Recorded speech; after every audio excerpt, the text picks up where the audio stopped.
This is the global recession. I don't know how we could say it another way, think of it another way, look at it another way. When you take a look at where the markets are right now, when you take a look at why the markets are where they are right now, I'm not quite sure how you get to anything else. Now, I'm a guy who has discussed recession right here in the U.S. I've discussed recession in the U.S. for a good long time. But what we saw today from Moody's, what we're seeing today from China, this is about what's happening around the globe and how it's going to affect us at home. Good to have you here. I'm Tony Katz. Dr. Matt Will joins us right now, economist from the University of Indianapolis. Let me start with the baseline question, because the baseline question is always the important one. Is this about United States policy? Is this about global policy that causes Moody's to take a look at regional banks as they did, cutting the ratings on 10 U.S. banks? We're talking about M&T Bank, Pinnacle Bank, BOK Financial, and a host of others, New York Bank of New York Mellon, U.S. Bancorp, Truist Financial, and downgrading them. Is that based on U.S. economy, or is that Dr. Matt Will, economist at the University of Indianapolis, based on the global economy? Well, Tony, first of all, the economies are connected, so we really can't separate them, and there's a lot to talk about on the global front, and I hope we get to that. But this downgrade is actually overdue. This should have been happening a few months ago in March when we had the whole meltdown.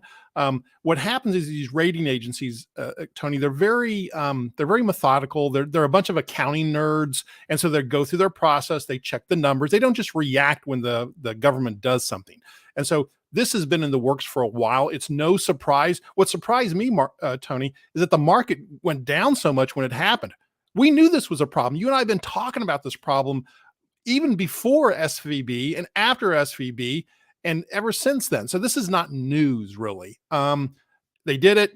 It's really the impact of the local policies, Biden, and what we saw Janet Yellen doing. That's really what's causing this, but it's been coming for a few months now. Well, let's talk a little bit about what we're talking about. SVB is, of course, Silicon Valley Bank, and we saw that go under. Signature Bank in New York, and we saw the bailouts happen from the federal government. We saw Janet Yellen, the Treasury Secretary, explain to the world, as she did through that conversation with Senator Langford of Oklahoma, not everybody gets a bailout. It's really a question of whether or not we like you. I mean, that's what she said. The Dow was down over 300. As you and I are talking, down 289. The NASDAQ down 175. But the Moody's downgrade, you say, was expected. Was it expected in the same way the Fitch downgrade was of the U.S. credit or U.S. economy? And what is it that economists like you saw that made it expected? Well, Tony, what we saw was the clip that you've played many times is when Janet Yellen said, we are not going to bail out regional banks, but we will bail out those politically connected banks. Then it was just a matter of time until the agencies got their ducks in line and said, okay, this is bad. You knew it was bad. I knew it was bad. Every person watching that exchange between the senator and the Treasury Secretary knew it was bad. It just took a while for it to filter through the process. So we knew it was happening because of government policy regarding not bailing out and putting more risk on regional banks. Yes, but not everybody says it's bad. This, for example, is Vice President Kamala Harris just today. Bidenomics. And Bidenomics is working. Today, the unemployment rate, okay, here's the evidence. Today, the unemployment rate is near the lowest it has been in over half a century in our country. Wages are up, and inflation has fallen 12 months in a row. Think about that. So according to the Vice President Kamala Harris, audio was a little difficult there, I apologize. The proof that Bidenomics is working is that inflation has gone down 12 months in a row. Wages are I guess, in a nice place. She's got the proof that Bidenomics is solid and doing great on the same day Moody's engages a downgrade of banks just a week after Fitch did a downgrade of credit? Why, Dr. Matt Will, economist at the University of Indianapolis, are you calling the vice president a liar? I didn't call her a liar yet. I'll do it now, though. She's lying. Tony, it is laughable that with a straight face that they can say Bidenomics is working. The economy in certain segments is semi-robust in spite of Bidenomics. Inflation is still high, Tony, but it's been dropping for 12 months because Biden pushed it to record levels. I mean, the logic of that. First, let me take it to an obscenely high amount. And then when I pull it down a little bit, then I look great. By the way, Tony, Bidenomics is losing. Jerome Powell is winning. That's why inflation's coming down. Bidenomics is losing because we don't have 6 million jobs that we had before the pandemic occurred. We still are digging ourselves out of that hole. Biden should thank Powell. Biden should thank Trump, and Biden should be thankful that Bidenomics is losing. And all this robustness that we've seen in the stock market has nothing to do with Bidenomics. It has to do with AI and innovation. And hopefully we can talk about Lilly actually in a moment. This is what's causing great things to occur. I don't mind getting into a Lilly conversation, but you bring up AI. This is kind of fascinating because there's these two things that are happening today that made me say, wait, we're in a place. First, it's that conversation about Moody's, and then it was the Wall Street Journal with a headline about Chinese exports falling at the steepest pace since February of 2020, which is not a signal of, I guess, the manufacturing is taking place elsewhere. It's a signal that people don't have the money to buy things, and so they're not buying the Chinese-made goods, so therefore they don't have the exports. And then I had sent that to you, and you send me the coolest text you have sent in a while. He goes, and you're like, check out this thing from Axios. This is the thing from Axios, Dr. Will. The S&P 500 gains are almost entirely from just 5 companies. And the chart shows that the top 5 S&P companies have got a return of 56.2% compared to the rest of the S&P, which is at 8.9%. Your argument is the market, if it wasn't for 5 companies who are in the artificial intelligence space, everything would go to crap as quickly as you could say hello. Tony, just look at the chart that you showed. The answer is it is. The market is not exploding. 5 stocks are exploding. The genius of the United States economy is not Bidenomics. It's innovation of capitalism. And that's why, these 5, and I mentioned Lilly today, because they came out with this revolutionary new drug that shot up their market cap $70 billion. Why?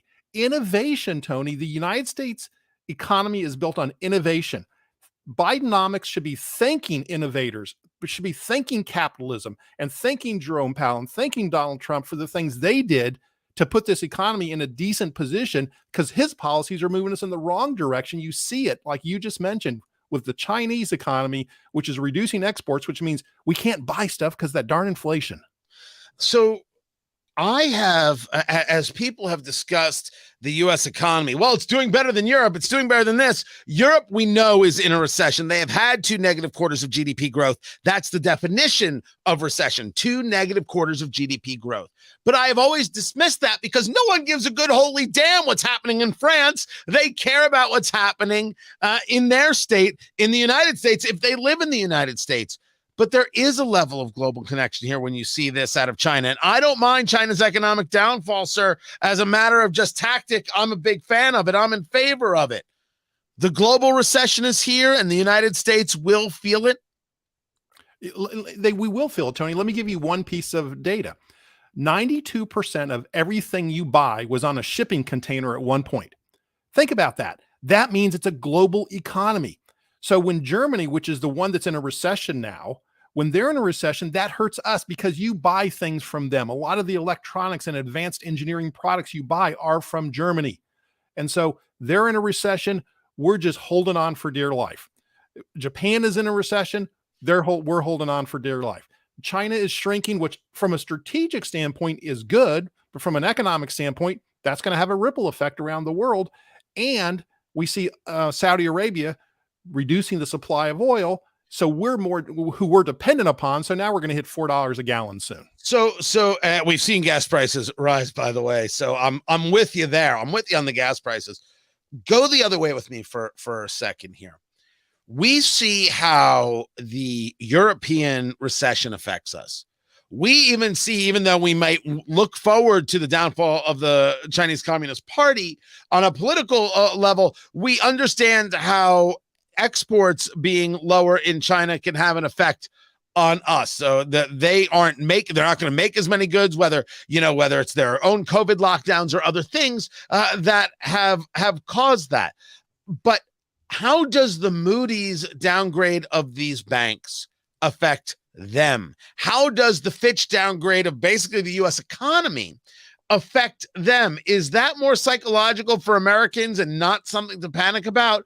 Or is there a ripple effect going in the other way towards the rest of the globe?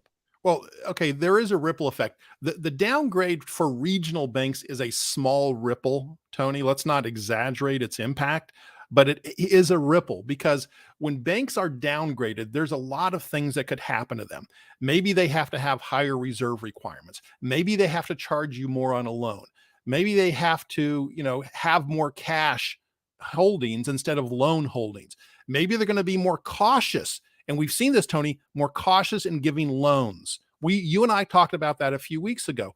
When the regional banks don't loan as much money, you're not going to have as much inventory. You're not going to have as many cars on the lot.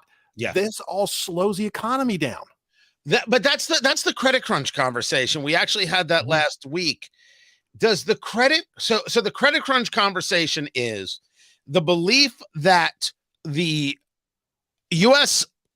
individual, the U.S. citizen cannot pay back their loans. You're at about 14.5% of declines on people buying used cars because banks don't believe that those people are able to pay those loans back. It's like the highest number it's been since they've been recording that number.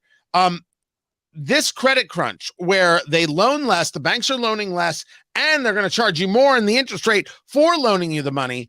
Does that lead to the downgrade? Did one thing precipitate the other? Yes, I call it a flywheel, Tony. One thing happens, leads to the other, leads to the other. Flywheels happen in good directions and bad directions, and that's exactly what's happening here. If your interest rate goes up, Tony, there are some people that can't afford that. If companies need credit and they can't get it, the banks are just offering less credit. Now, I'm not saying it's catastrophic. Like I said, it's a ripple. It's a small ripple, but there's on the margin fewer paybacking of loans, fewer loans being given, more defaults. This is simply the consequence, and Moody's is recognizing that. And it's kind of a chicken and the egg. Is Moody's first or after the fact? I think it's a little of both. Talking to Dr. Matt Will, economist at the University of Indianapolis. Okay, so here's where we are. And we're saying to ourselves that the global recession is here. But for everything we want to talk about the U.S. economy, sir, as much as I have said in the past, it feels like recession, looks like recession. The indicators aren't there for it. Are economists expecting that shoe to drop? If this is what's happening globally, why shouldn't the United States be in that? Or is there something being still generated by America that creates a value that's going to keep us on the positive side on that GDP? Tony, we had this conversation, you and I, recently, and it's kind of right now it's a flip of a coin. There's a 50% chance we're going to go into another recession. There's a 50% chance we won't. There's a lot of factors playing into it. The GDP is up, small, but up. The inflation number is coming out this Thursday, and Friday is going to be the unemployment number, or the other way around. These numbers will be more positive than they were recently. The administration is going to crow about the fact that inflation is heading towards normality and that unemployment rate is still low. So there's some positive-ish news out there that says, no, we're not going to have a recession. But then you look at the rest of the world that's already in a recession, And that says, well, maybe we're going to go there too. We can't fight the rest of the world. So it's a balancing act. And then, Tony, let me throw in this. Let me go back to capitalism. The AI companies, NVIDIAs and Alphabets and Microsoft and the Lillies, those companies are dragging the economy up. This is good news. So again, it's a constant battle. And it frustrates me, Tony, that we're battling, the private economy is battling this administration that's trying to create a recession, and they're trying to create growth. Dr. Matt Will, economist at the University of Indianapolis. I appreciate you taking the time to be with us.